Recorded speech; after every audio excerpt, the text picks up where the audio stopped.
Hi class, welcome back to the second part of the video. So let's go ahead and go to our next sample problem, sample problem 5.3. So let's read our sample problem. We have 2-point charges and they are arranged in a XY coordinate system as follows. So we have a picture right here on how our 2-point charges are arranged. So last time we also dealt with 2 charges. That was our second sample problem. But on that sample problem, we are measuring the electric field halfway between them. But here, what it's asking is we have to measure the electric field at the origin at 0, 0 if our Q1, which has a charge of 3.0 times 10 and raised negative 9 coulombs, is situated at the y-axis at 0, 3. So we have 0x, which just stays there, and then think of our y as in meters. So we have 1, 2, and this is the third meter. And then our second charge, which has a value of 9.0 times 10 raised to negative 9 coulombs, is situated from the origin towards the x-axis at 4.5 meters at the x-axis from the origin. So we're looking for what would be the E here. So what would be the E at this area right here? So how are we going to do that? It's still quite simple, but before measuring, let's write our given first. So first we are given that the value of our Q1 is equals to positive 3.0 times 10 raised to negative 9 coulombs, and we are given that the charge of our second, or Q2, is equals to negative 9 times 0 times 10, 9.0 times 10 raised to negative 9 coulombs. Also, what we are given are their basically distance, their location. Okay, Q1 is found at 0.3 meters. 0.3 meters. And Q2 is found at 4.50 meters. So 4.5 from 0, the x-axis, and 3 meters towards the y-axis from the origin. So that's our given. So let's write what is being asked of us. So what they're asking us is find the electric field at 0, 0 at the point of origin. So how are we going to measure this? So let's write the formula. It's the same thing. If we have to measure the electric field, we have to use this equation right here, which is one that we derive from Coulomb's law, which is K multiplied by Q divided by R squared. And we also have to have another E, or basically you can think of this as our E net. So earlier, since they are in a straight line, we just use E1 plus E2. But this time, since they are forming, as you may have noticed, they're actually forming a triangle, we have to use a Pythagorean theorem to find our E. So how are we going to do that? So that's basically E1. So that's our E1 squared plus E2 squared. And if we are going to find the direction, then we have to get an angle, which is equals to arc tangent multiplied by our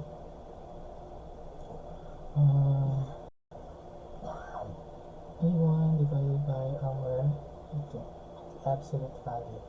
Okay, so let's find the solution. So let's discuss how we are going to solve for this.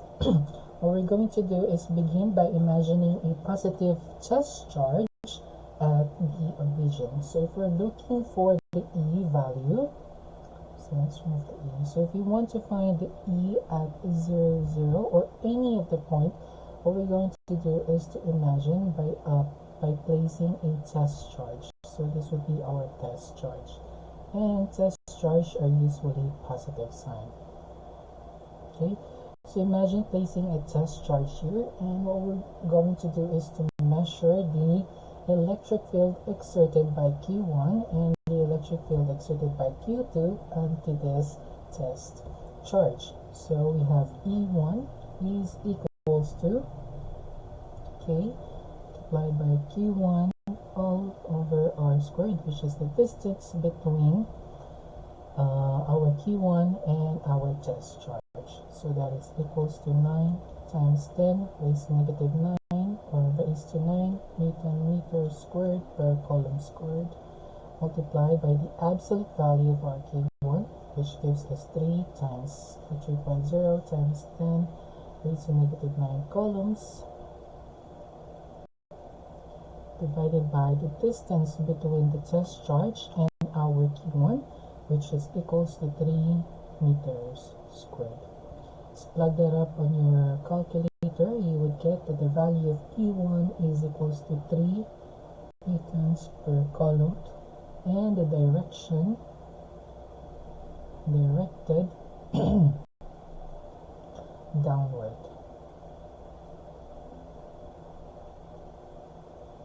How do we know it is directed downward? Since our test charge is positive, Q0 will be repelled by Q1, which is also positive. So if we have our Q1 here, then our Q0 will experience a force. So let's have Q1 on Q0 towards going towards the opposite direction.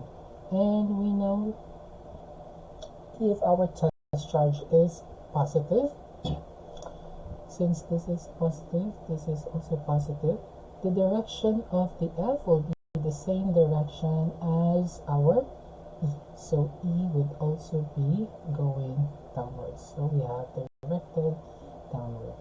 Now let's have our E2, which is equals to K multiplied by Q2 divided by R squared.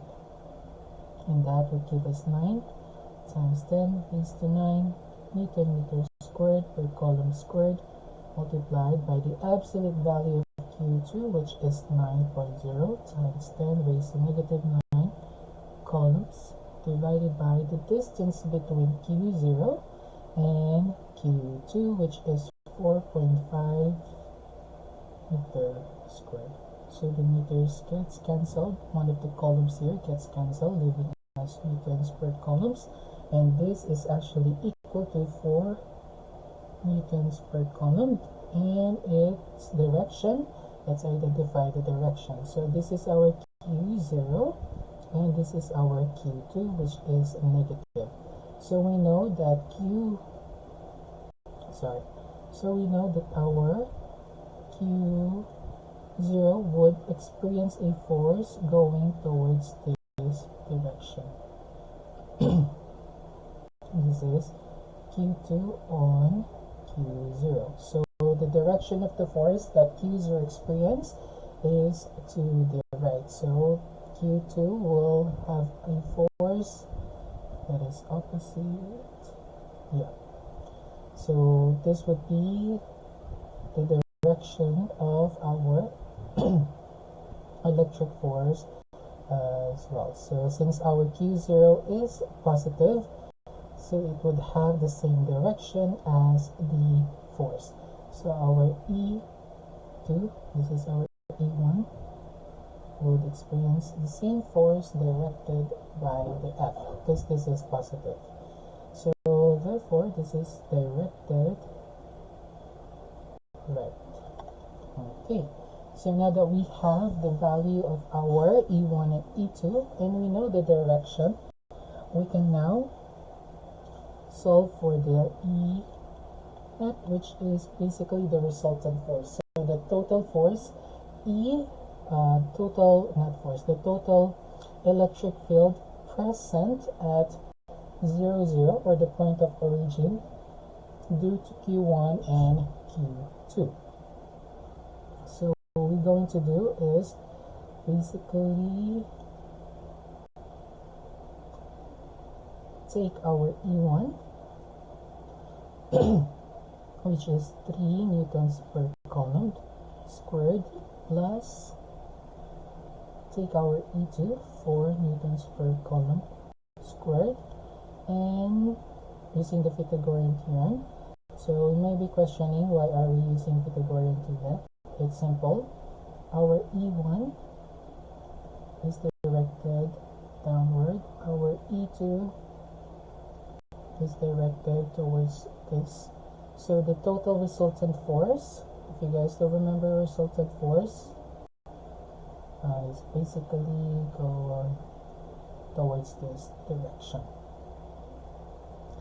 So this is our E net. So this E net is equals to, just use the Pythagorean theorem, it's actually 5 newtons per coulomb. Okay, so this is 3, this is 4,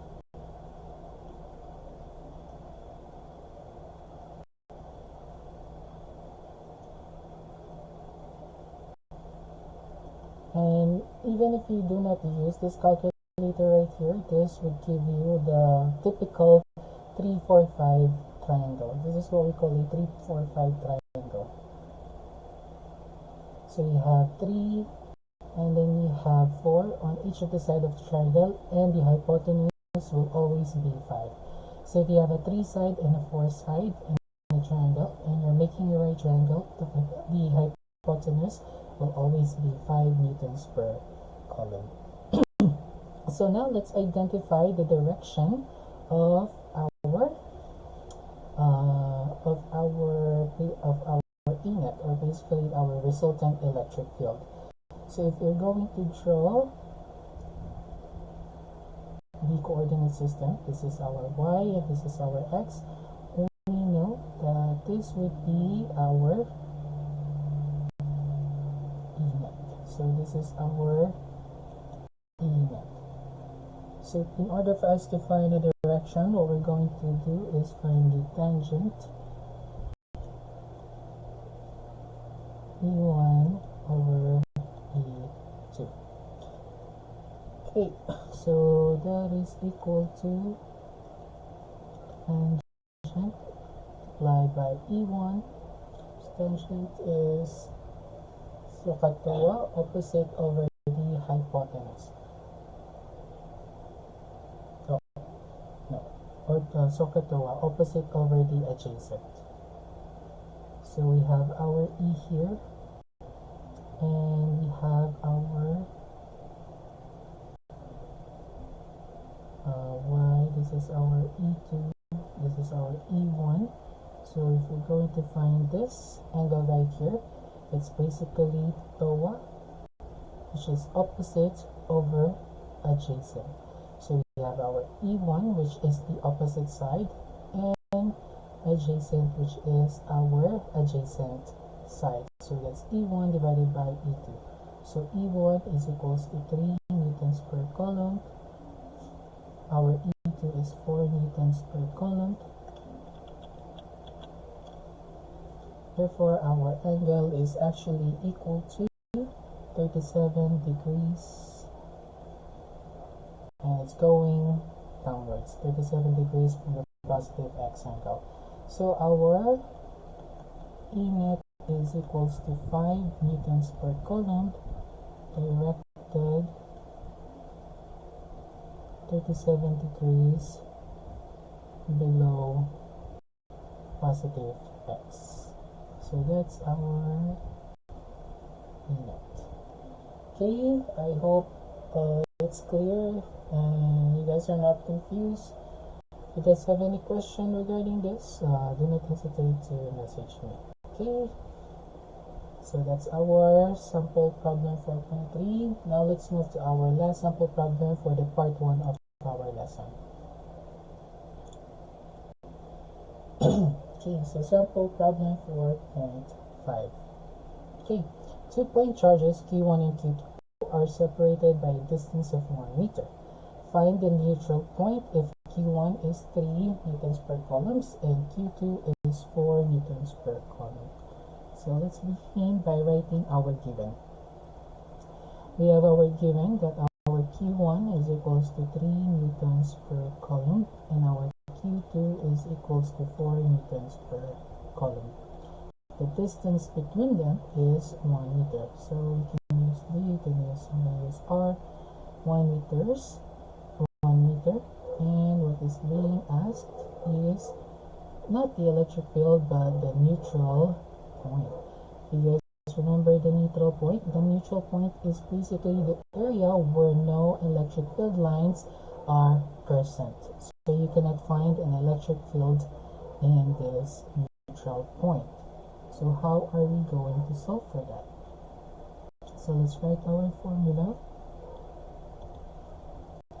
So the formula would still be using E is equals to K Q divided by R squared, and we're also going to use E is equals to E net, or E net is equals to our E1 plus E2. Okay, so how are we going to find? Well, let's try and visualize first what is happening here. So we have our Q1, which is a positive, and then we have our Q2, which is another positive, and they're separated at a distance of 1 meter.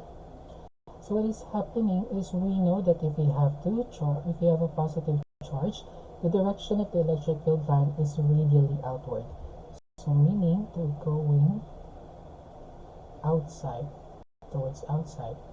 But we know that these electric field lines cannot intersect nor break, and we know that what will happen is something like this. It's their same sign. So what is happening is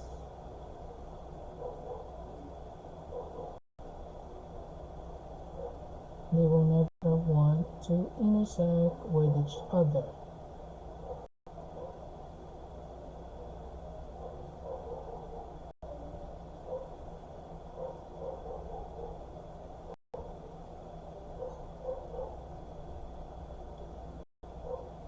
Okay, and this point right here is our NP. So we have to find the distance between the two. And another thing that we discussed about the properties, NP is closer to smaller charge. So that is another clue that we discussed earlier. So meaning our NP should be at least closer to 3 newtons per coulomb. So it should be closer to Q1. So now let's go and understand how we can solve for this. Okay, so first we have already noted that the two charges are like signs, therefore the neutral point should be between them. Okay, the neutral point again should be closer to the smaller charge. We pointed that out. Hence the distance of the neutral point to each of the charges is not equal. So since our NP should be closer to the smaller charge, hence the distance between the two, distance from Q1 to NP is not equal to the distance from Q2 to NP. That is not equal. In fact, since they're not equal, what we know is that the distance from Q1 to NP is less than the distance from Q2 to NP, because NP is closer to Q1. At least I know that. Now we're going to do, we'll have our X as the distance between Q1 to NP. We're going to use X. Okay, and distance between Q2 to NP, what we're going to do is we're going to have 1 meter minus X. And this makes sense because the distance between the two is 1 meter. Therefore, by adding these two distances, that should equal to 1. But if I have dq1 to np as x, then subtracting x from 1 meter will give you the distance between q2 and the neutral point. So what we're going to do is let's solve for the electric field. That is so what we're going to do is we're going to measure the electric field. We create an equation. We're going to measure the electric field and then use that to create an equation for our axis. So that we know that Q1 is equals to K multiplied by Q1, absolute value of Q1 over R squared. And this would give us 9 times 10 raised to 9 Newton meter squared per column squared, multiplied Q1 is 3 newtons per column, divided by, instead of using R squared, we know that this distance should be from this point to that point. So we're going to use x, so that will give us x squared. Okay, next what we're going to do is E2 is equals to K multiplied by Q2 divided R squared, and that will give us this equation right here. Absolute value of 4 newtons per column divided by distance. Our distance here, instead of using R squared, would be 1 minus x squared. I hope that's making sense, because we define the distance between Q1 to NP is basically this distance right here. So we just change x from R to x, so that would give us x squared. R for 1 minus x for the distance for our dq2 to NP. Then let's use this equation right here. So we know that in order for us to find the total electric field present here, we just have to add E1 and E2. It's because they're in a straight line, they're not forming a triangle. So E net is equals to, or the total force and electric field, or the total electric field here is equals to E1 plus E2. But realize, since this is a neutral point, meaning there is zero electric field at this point. So that's the whole point of neutral point. There is no electric field here, meaning the electric field here should be 0. So our E net, our total electric field here, should actually be 0. So that would give us 0 is equals to E1 plus E2. And that would give us, what I'm going to do is, we're going to have E1 is equals to negative E2. But one thing that you have to realize now here is the direction of the electric field. If we look at E1, the direction of the electric field is going towards the positive side. So that will gives us this will remain as positive. But the direction of the electric field in E2 is going to the left side, so this should be positive. So if we multiply this by another negative, this would give us E1 is equals to E2. So why does this make sense? Because if we have 0 is equals to E1 plus, so the direction of E1 is positive, right? So the direction of E2 is negative E2. So this would give us E1 minus E2. So 0 is, so that's basically E1 is equals to E2. Okay, so after realizing this, let's see where it's at.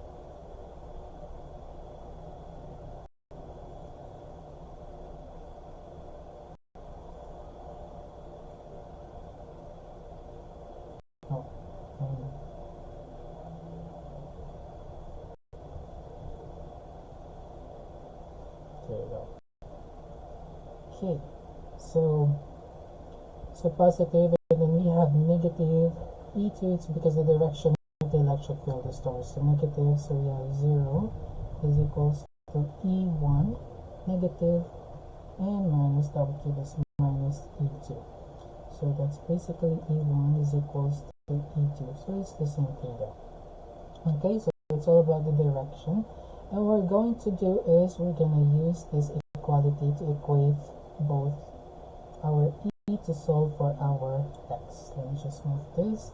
So that would give us E1, which is equals to 9 times 10 raised to negative or raised to 9 Newton meter squared, column squared, 13 newtons per column divided by X squared.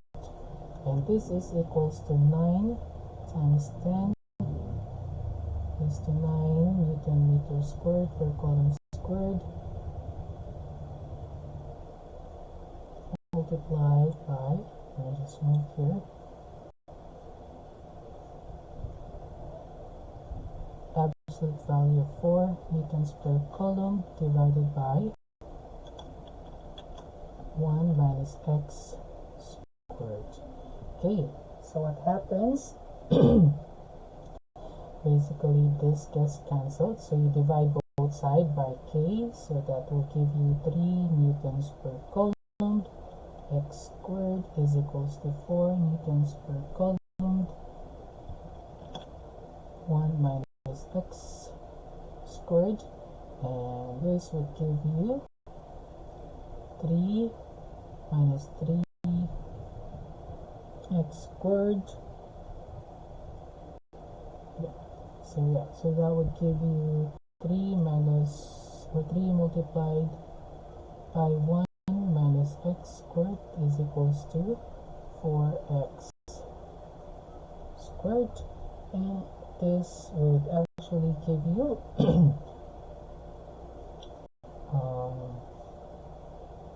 3 minus 6X plus 3X squared is equals to 4X squared. So you can just unravel this and then multiply it by 3X. So that's basically 1 minus X multiplied by 1 minus X. That's basically 1 minus X plus X squared. So that's 1 minus 2X plus X squared. This whole thing right here, 1 minus X squared is this right here, and then if I multiply this by 3, that's what it gives me. 3 times 2x is negative 6x, 3 it's 3 2x, and then what will happen is basically 0 is equals to X squared plus 6x minus 3. Okay, so how are we going to, now we just have to solve for X. What we're going to do is use quadratic formula.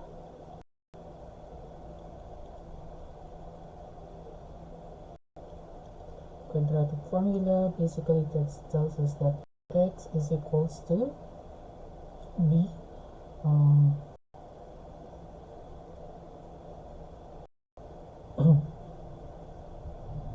wait, let me just check. Yeah, that would give us negative B plus and minus the square root of B squared minus 4AC all about divided by 2A.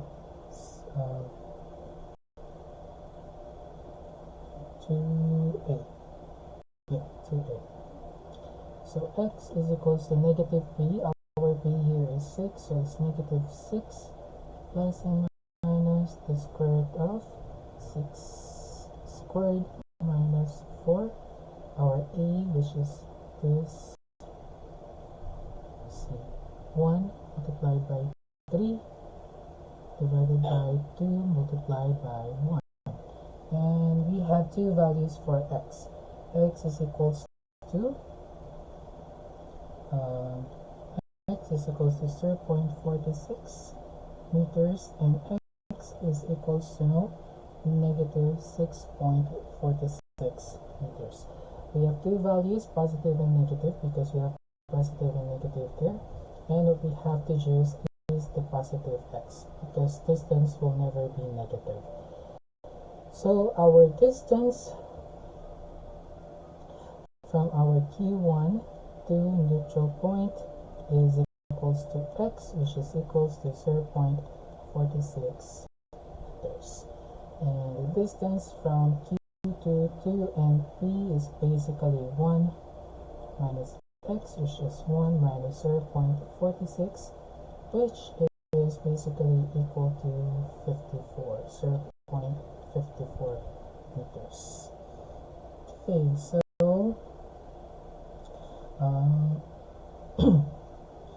so that's the distance. So you can either choose, so you can choose any of these, 0.46 from D1 or 0.54 from D2. So NP is 0.46 meters from Q1. So that could be your answer. Or NP is 0.54 meters from Q2. So any of this answer will be correct. Okay, so I know there's a lot of things, maybe a simple problem, but yeah, that's how you're going to solve for neutral, the distance on the neutral point. Okay, I hope you guys understood. If you guys have any question, do not hesitate to message me. Thank you so much and have a great day.